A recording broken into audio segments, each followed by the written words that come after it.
Let's talk now about what to do with the dollar, especially for teenagers and for kids. This is really important because this is one of the best places to start when you're like 15 years old, mid-teens. This is a great place. What to do with the dollar.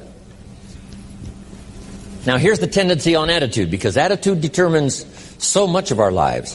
What difference does it make if a child has $1 when you ask what should he do with it? It's only a child and it's only $1. But see, here's where it all begins. Your financial journey begins with what you do with the first dollar.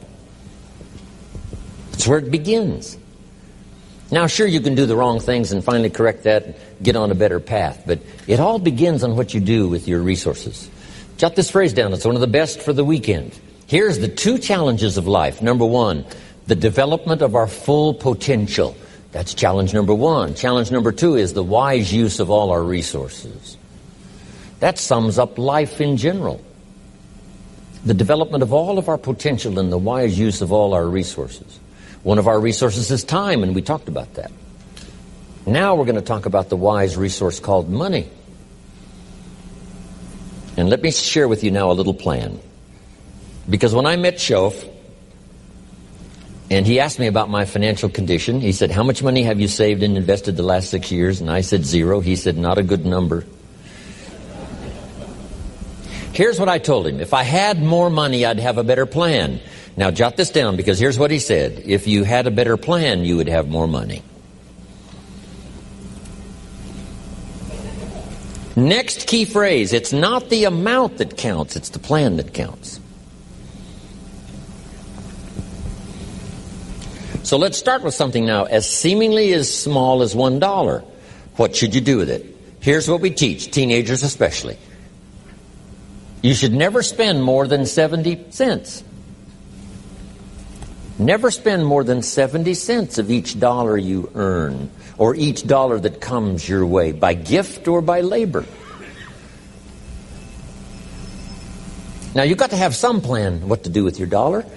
I've developed this little plan simply for suggestion, and then you've got to do the rest to revise it and do whatever you want to with it. But here's what I teach. Never spend more than 70 cents. You got to pick something, some number. This is the best one I could figure out. Now we've got another 10 cents, and another 10 cents, and another 10 cents, which is the 30 plus the 70, which is the full dollar. So we spend nothing more than 70 cents. Now what do we do with the other 30? Here's some of the most important information. 10 cents is for charity, or for church, or whatever worthy projects you think you might engage in. Here's one of the best things to teach kids, generosity. Because first we're going to teach abundance, to provide more than you could use for yourself. The be fruitful philosophy means to produce more than you need, so you have more than necessity. You have some to share.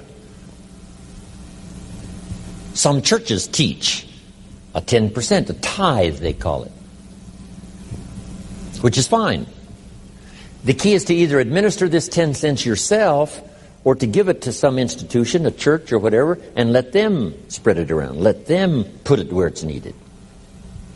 Now, if you're going to give to some charity or church, you must let them take you on the tour and show you where it goes. Okay, if you part with the money, let them give you the tour.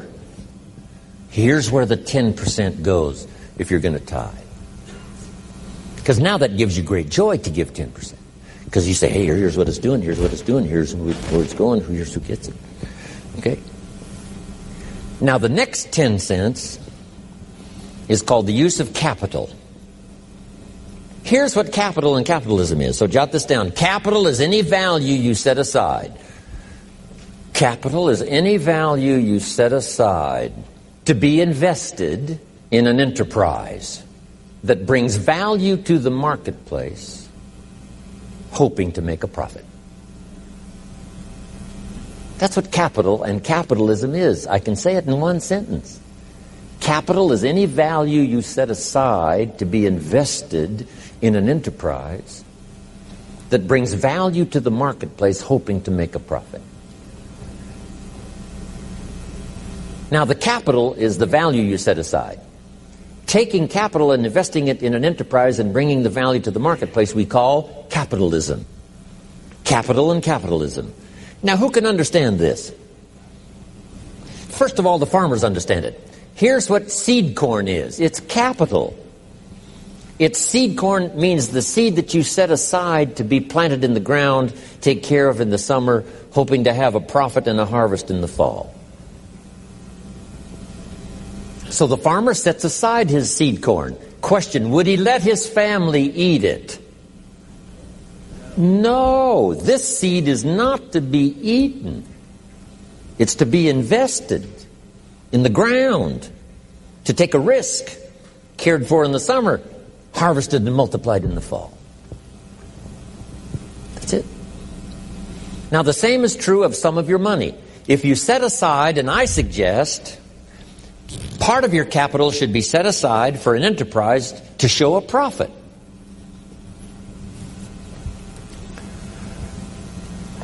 And we can teach kids the early fundamentals of capitalism. Now, once the kid has $1 profit, now what should he do with the dollar? This is the formula that I've come up with, what to do with that dollar. Don't spend more than 70 cents, 10 cents for church or charity, 10 cents to invest back into your business so that someday you can buy more than one bottle and get it a little cheaper so that when you sell it you make a little more money. Now here's the other 10 cents. It's 10 cents that you invest and let someone else use it. This is called active capital, where you actually engage in the enterprise that makes a profit.